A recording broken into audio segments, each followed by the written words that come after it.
दिल्ली देश की राजधानी, लेकिन अब यहां अपराध की एक नई दुनिया पूरी तरह से बस चुकी है। एक रिपोर्ट के मुताबिक केंद्र सरकार ने सुप्रीम कोर्ट को बताया है कि राजधानी दिल्ली में 95 से ज्यादा खतरनाक गैंग एक्टिव हैं। ये गैंग वसूली, हत्या और गैंगवॉर जैसे अपराधों में शामिल हैं। पुराने गैंग खत्म हो रहे हैं और नए गैंग उनकी जगह ले रहे हैं। दिल्ली देश की ताकत का सत्ता केंद्र, लेकिन देश की राजधानी अपराध की राजधानी बनने की राह पर है। दरअसल केंद्र सरकार ने सुप्रीम कोर्ट में खुलासा किया है कि दिल्ली में 95 से ज्यादा गैंग एक्टिव हैं।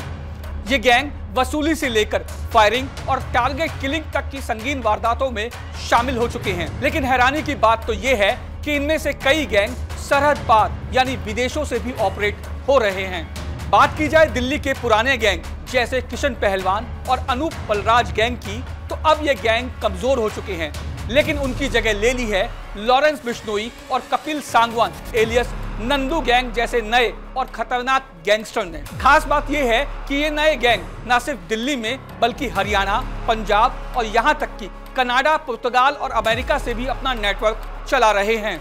जानकारों की माने तो दिल्ली की भौगोलिक बनावट ही कुछ ऐसी है जिसके चलते दिल्ली क्राइम कैपिटल बनती जा रही है। झुग्गी बस्तियों की घनी आबादी और हरियाणा यूपी की नजदीक सरहदें, यही वजह है कि अपराधी आसानी से वारदातों को अंजाम देकर राज्य की सीमा से बाहर निकल जाते हैं। दरअसल ये गैंग गरीब और बेरोजगार युवाओं को पैसों का लालच देकर अपने गिरोह में शामिल कर उनसे बड़ी बड़ी वारदातों को अंजाम दिलवाते हैं। गौर किया जाए तो दिल्ली में एक्टिव कई गैंग कॉलेज के झगड़ों से जन्मे हैं। जितेंद्र गोगी गैंग और टिल्लू ताजपुरिया गैंग इसके सबसे बड़े उदाहरण के रूप में देखे जा सकते हैं। इन दोनों की दुश्मनी भी स्वामी श्रद्धानंद कॉलेज के चुनाव से शुरू हुई थी। तो वहीं देश के सबसे बड़े गैंगस्टर लॉरेंस बिश्नोई ने भी स्टूडेंट ऑर्गेनाइजेशन से एक झगड़े के बाद ही क्राइम की दुनिया में कदम रखा। छोटे से झगड़े से शुरू होने वाले ये अपराधी जेल में जाकर बड़े बड़े गैंगस्टर से मिलकर खुद को ग्रूम करते हैं और वहीं से ऑपरेट होता है गुनाह का नेटवर्क। बात की जाए काला जठेड़ी की, तो काला जठेड़ी को पुलिस ने साल 2004 में मोबाइल स्नैचिंग के एक केस में पहली बार गिरफ्तार कर जेल भेजा था। लेकिन जब वो जेल गया तो वहां उसकी मुलाकात बड़े बड़े गैंगस्टर्स से हुई, जिन्होंने उसके सर पर हाथ रख दिया। और काला जठेड़ी जब जेल से बाहर आया तो वह पूरी तरह से बदल चुका था। उसने खुद का गैंग खड़ा कर लिया था और एक खतरनाक गैंग लीडर बन चुका था। जुर्म की स्याह दुनिया में हर गैंग की अपनी खुद की पहचान होती है। कुछ गैंग बिजनेसमैन और बिल्डरों से वसूली करते हैं, तो कुछ जमीन कब्जाने और शराब तस्करी में शामिल हैं। दिल्ली के कई गैंग तो ऐसे हैं जिनके पास अत्याधुनिक हथियार मौजूद हैं, जिनमें विदेशी पिस्टल के साथ साथ 7.6 mm जैसे हथियार भी शामिल हैं।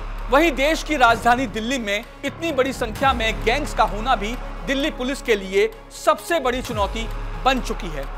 हालांकि दिल्ली पुलिस आए दिन इन पर लगाम कसने की कोशिश भी करती है, लेकिन इनकी ये संख्या और इनका दायरा इतना बड़ा हो चुका है जिसके चलते पुलिस के लिए इनसे पार पाना लगभग नामुमकिन हो चुका है।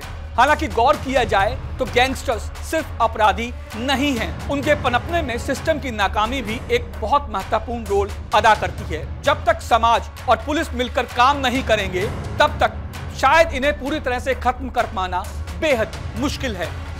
95 से ज्यादा गैंग दिल्ली में एक्टिव, 50 से 150 सदस्य हर बड़े गैंग में, औसतन 6 से 7 केस गैंग के हर गुर्गे पर दर्ज, विदेशी हथियारों का इस्तेमाल।